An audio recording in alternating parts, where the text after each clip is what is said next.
నమస్తే, welcome to U9 news. నేను మీ ఆదిత్య. ముందుగా బులెటిన్ హెడ్లైన్స్.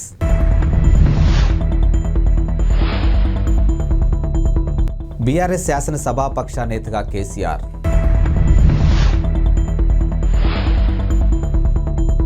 సైబర్ పార్టీ పేరుతో భారత్పై దాడికి రెడీ అయిన అతిపెద్ద హ్యాకర్ గ్రూప్, ప్రభుత్వం అప్రమత్తం.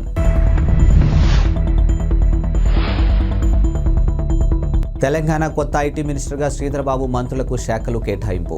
భారత రాష్ట్ర సమితి శాసనసభాపక్ష నేతగా మాజీ ముఖ్యమంత్రి కేసీఆర్ను ఆ పార్టీ ఎమ్మెల్యేలు ఎన్నుకున్నారు. ఈ మేరకు శనివారం ఉదయం తెలంగాణ భవన్లో బీఆర్ఎస్ ఎల్పీ మీటింగ్ జరిగింది. ఇక సీనియర్ లీడర్ కేశవరావు అధ్యక్షతన జరిగినటువంటి ఈ భేటీకి పార్టీ ఎమ్మెల్యేలు 38 మంది హాజరయ్యారు. ఇక శస్త్రచికిత్స కారణంగా మాజీ ముఖ్యమంత్రి గజ్వేల్ ఎమ్మెల్యే కేసీఆర్ గైర్హాజరు అయ్యారు. ఇటీవల జరిగిన అసెంబ్లీ ఎన్నికల్లో 39 స్థానాల్లో గెలుపొందిన బీఆర్ఎస్ శాసనసభలో ప్రధాన పక్షగా వ్యవహరించనుంది. ఈ నేపథ్యంలో పార్టీ శాసనసభాపక్ష నేతను ఎన్నుకోవడానికి శనివారం బీఆర్ఎస్ ఎమ్మెల్యేలు భేటీ అయ్యారు. ఈ మీటింగ్ను తమ లీడర్గా కేసీఆర్ను ఎన్నుకున్నామంటూ ఏకవాక్య తీర్మానం చేసి ఆమోదించారు. అనంతరం ఒకే బస్సులో ఎమ్మెల్యేలంతా అసెంబ్లీకి బయలుదేరి వెళ్లారు.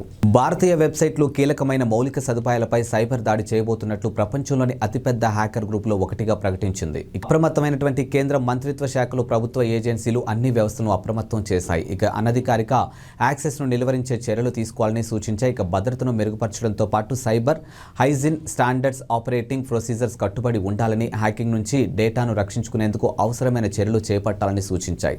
ఇక హ్యాకింగ్ గ్రూప్ ప్రధాన లక్ష్యం ఆరోగ్యం, సైబర్ మౌలిక సదుపాయాలు కావచ్చని కేంద్ర ఏజెన్సీలు అంచనా వేస్తూ ఉన్నాయి.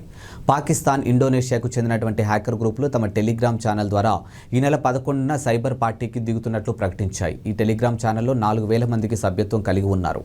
సైబర్ పార్టీగా పిలిచే ఈ ఈవెంట్ ద్వారా భారతీయ డిజిటల్ మౌలిక సదుపాయాలు అంతరాయం కలిగించడమే లక్ష్యంగా పెట్టుకున్నాయని తెలుస్తున్నాయి. తెలంగాణ కేబినెట్లో కొలువు తీరిన మంత్రులు ముఖ్యమంత్రి రేవంత్ రెడ్డి శాఖలు కేటాయించారు. ఇక కీలకమైన హోంశాఖ, మున్సిపల్ శాఖను సీఎం రేవంత్ రెడ్డి తన వద్దే ఉంచుకున్నారు. ఇక 11 మంత్రులను వివిధ శాఖలకు అప్పగించారు. రాష్ట్రానికి కొత్త ఐటీ మినిస్టర్గా మాజీ మంత్రి, సీనియర్ నేత దుద్దిళ్ల శ్రీధర్బాబును ఎంపిక చేశారు. జడ్జీలు తాము వెలువరించే తీర్పుల్లో వ్యక్తిగత అభిప్రాయాలు, వ్యాఖ్యలను, ఉద్దేశాలు ఇవ్వడం కానీ చేయొద్దని సుప్రీంకోర్టు తాజాగా సూచించింది. ఈ క్రమంలో కలకత్తా హైకోర్టు ఇచ్చినటువంటి తాజా తీర్పును తీవ్రంగా తప్పుపట్టింది. లైంగిక కోరికలను నియంత్రించుకోవాలంటూ, టీనేజ్ బాలికలను, మహిళలను గౌరవించడం నేర్చుకోవాలంటూ టీనేజ్ బాలులకు కలకత్తా హైకోర్టు తన తీర్పులో పేర్కొంది.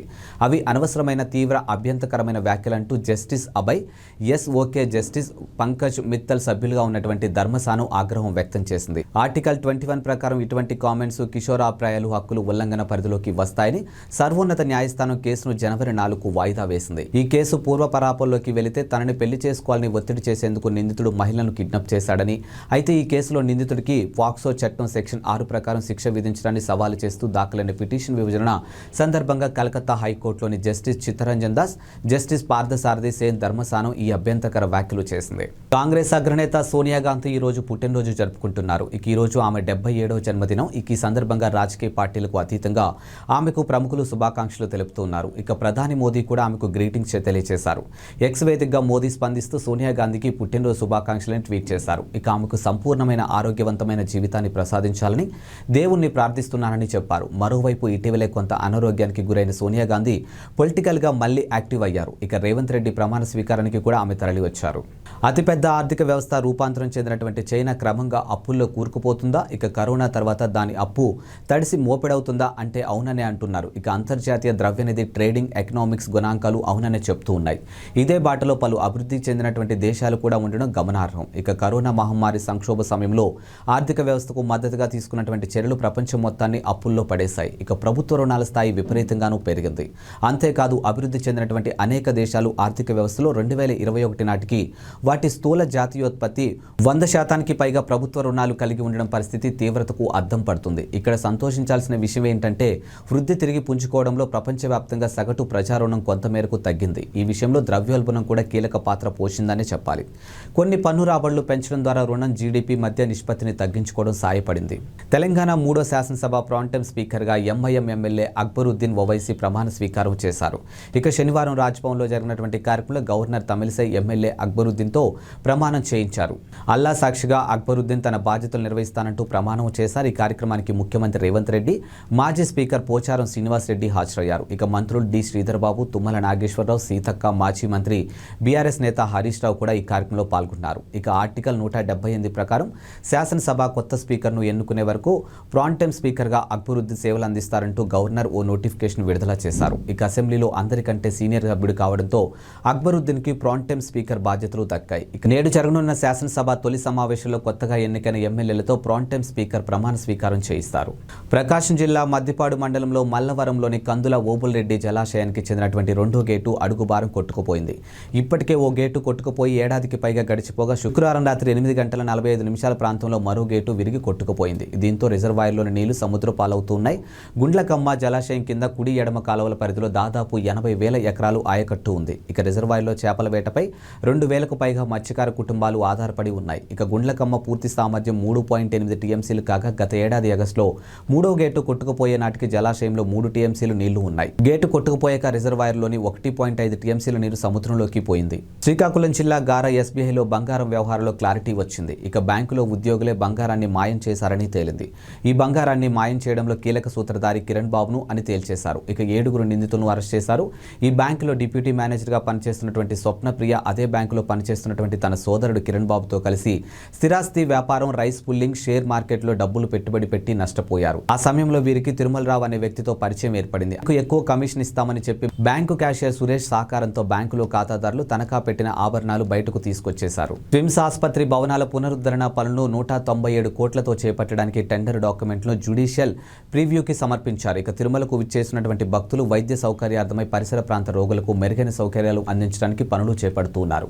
ఈ ప్రాజెక్టు పనులకు సంబంధించిన ఏవైనా అభ్యంతరాలుంటే ఈ నెల 18వ తేదీ సాయంత్రం 5 గంటలలోపు తెలియచేయాలని కోరారు. ఈ ప్రాజెక్టు పనులకు సంబంధించి ఏదైనా సలహాలు, అభ్యంతరాలు తెలియచేయాలనుకుంటే ఏపీ జ్యుడిషియల్ ప్రివ్యూ @gmail.com తెలియచేయాలని కోరారు. గ్రిల్స్ తెరిచి ఉండడంతో లిఫ్ట్ వచ్చిందనుకుని లోపల కాలు పెట్టిన ఓ డెలివరీ బాయ్ 4వ అంతస్తు నుంచి లిఫ్ట్ పై పట్టాడు. ఆ తర్వాత లిఫ్ట్ పైకి రావడంతో అతడు స్లాబ్ కింద నలిగిపోయి దుర్మరణం చెందాడు. రంగారెడ్డి జిల్లా పటాన్చెరులో ఈ షాకింగ్ ఘటన వెలుగులోకి వచ్చింది. ఇక పోలీసులు తెలిపిన వివరాల ప్రకారం జేమ్స్ అనే వ్యక్తి తన భార్య పిల్లలతో కలిసి మయూరి నగర్లో నివాసం ఉంటున్నాడు. అతడు డెలివరీ బాయ్గా పనిచేస్తూ ఉంటాడు. గురువారం అతడు ఓ పార్సెల్ డెలివరీని వెనక్కు తీసుకునేందుకు అశోక్ నగర్లోని నివాస్ టవర్స్కు వెళ్లాడు. 4వ అంతస్తులోని ఓ ఫ్లాట్ నుంచి పార్సెల్స్ను తీసుకుని తిరిగి వస్తుండగా లిఫ్ట్ గ్రిల్స్ తెరిచి ఉంది. ఆ సమయంలో ఫోన్లో మాట్లాడుతున్న అతడు లిఫ్ట్ పైకి రాని విషయాన్ని గమనించక లోపలికి కాలు పెట్టడంతో మొదటి అంతస్తులో ఉన్నటువంటి లిఫ్ట్ పై భాగంలో పట్టాడు. ఆ తర్వాత లిఫ్ట్ పైకి వెళ్లడంతో అతడు స్లాబ్ కింద పడి నలిగి దుర్మరణం చెందాడు. అయితే లిఫ్ట్ 3వ అంతస్తులో ఆగిపోవడంతో మరమ్మతులు చేసేందుకు వచ్చినటువంటి మెకానిక్ జేమ్స్ మృతదేహాన్ని గుర్తించి పోలీసులకు సమాచారం అందించాడు. ఇక కేసు నమోదు చేసుకున్న పోలీసులు ఘటనపై దర్యాప్తు ప్రారంభించారు. టీడీపీ జాతీయ ప్రధాన కార్యదర్శి నారా లోకేష్ చేపట్టిన యువగలం పాదయాత్ర మీచౌంగ్ తుపాను కారణంగా తాత్కాలికంగా నిలిచిపోయిన సంగతి అందరికీ తెలిసిందే. ఇక తుఫాను ప్రభావం ముగియడంతో లోకేష్ పాదయాత్ర మళ్లీ మొదలు కానుంది. ఇక రేపు పిఠాపురం నియోజకవర్గంలోని శీలంవారి పాకల జంక్షన్ నుంచి యువగలం కొనసాగించనున్నారు. ఇక లోకేష్ ఈ ఏడాది జనవరి 27న చిత్తూరు జిల్లా కుప్పంలో పాదయాత్ర ప్రారంభించారు. 400 రోజుల్లో 4,000 కిలోమీటర్లు నడవాలని లక్ష్యంగా నిర్దేశించుకున్నారు. ఇప్పటి వరకు 216 రోజులు 2,974 కిలోమీటర్లు దూరం నడిచారు. ముఖ్యమంత్రి రేవంత్ రెడ్డి కీలక నిర్ణయం తీసుకున్నారు. ఇక తెలంగాణ ఉద్యమకారులపై కేసులు ఎత్తివేతకు సంబంధించి ప్రక్రియను ప్రారంభించాలని పోలీస్ శాఖను రేవంత్ ఆదేశించారు. ఇప్పటికే 6 గ్యారెంటీలతో రేపటి నుంచి 2టిని అమలు చేస్తామని ప్రకటించారు. మరోవైపు ఈ రోజు ప్రజా దర్బార్ను ప్రారంభించారు. ఈ రోజు మరో కీలక నిర్ణయం తీసుకున్నారు. ఇక తెలంగాణ ఉద్యమం సమయంలో పాల్గొన్నటువంటి ఉద్యమకారులపై నమోదైన కేసులను ఎత్తివేయాలన్నట్లు తెలిపారు. ఇక 2009 నుంచి 2014 జూన్ 2వ తేదీ వరకు నమోదైన కేసుల వివరాలను ఇవ్వాలని అన్ని జిల్లాల ఎస్పీలకు, డీజీపీలకు ఆదేశాలు జారీ చేశారు. వివరాలు వచ్చిన వెంటనే ఉద్యమకారులపై నమోదైన కేసులను ఎత్తివేయనున్నారు ముఖ్యమంత్రి నిర్ణయం పట్ల ఉద్యమకారులు, ప్రజలు హర్షం వ్యక్తం చేస్తూ ఉన్నారు. టీడీపీ అధినేత చంద్రబాబు నేడు తుఫాను ప్రభావిత ప్రాంతాల్లో పర్యటించారు. ఇక రైతుల సమస్యలను ప్రత్యక్షంగా వీక్షించారు. గుంటూరు జిల్లా వేమూరు నియోజకవర్గం అమృతాలూరులో మీచౌంగ్ తుఫానుతో నష్టపోయినటువంటి పంట పొలాలను ఆయన పరిశీలించి రైతులతో మాట్లాడారు. తుఫానుతో పంట నష్టపోయిన రైతులు కన్నీరు పెడుతుంటే ముఖ్యమంత్రి జగన్ రెడ్డి బాధ్యతారాహిత్యంగా వ్యవహరించడం సిగ్గుచేటని మండిపడ్డారు. తెనాలి నియోజకవర్గంలోని వరి, అరటి, మినుమ, పెసలు వంటి పంటలు దెబ్బతిన్నాయని 30,000 ఎకరాల్లో 80% పంట నష్టం జరిగిందని పేర్కొన్నారు. ఇక వేమూరు నియోజకవర్గంలో 90,000 ఎకరాల్లో పంట సాగు చేస్తే 90% పంట నష్టపోయారని, వరి అంత నేల కొరిగిందని, ఎకరాకు 50,000 ఖర్చు చేశారు కాగా ఇవాళ ప్రతి రైతు కంట నీరే అని పేర్కొన్నారు. ఇంతవరకు అధికారులు కానీ ఎవరైనా వచ్చారని ప్రశ్నించారు. ముఖ్యమంత్రి భూమి మీద తిరగకుండా ఆకాశంలో తిరుగుతున్నారని ఎద్దేవా చేశారు. ఇవి వాల్టి బులెటిన్ అప్డేట్స్. మరో బులెటిన్తో మళ్ళీ కలుద్దాం. అంతవరకు సెలవు. నమస్కారం.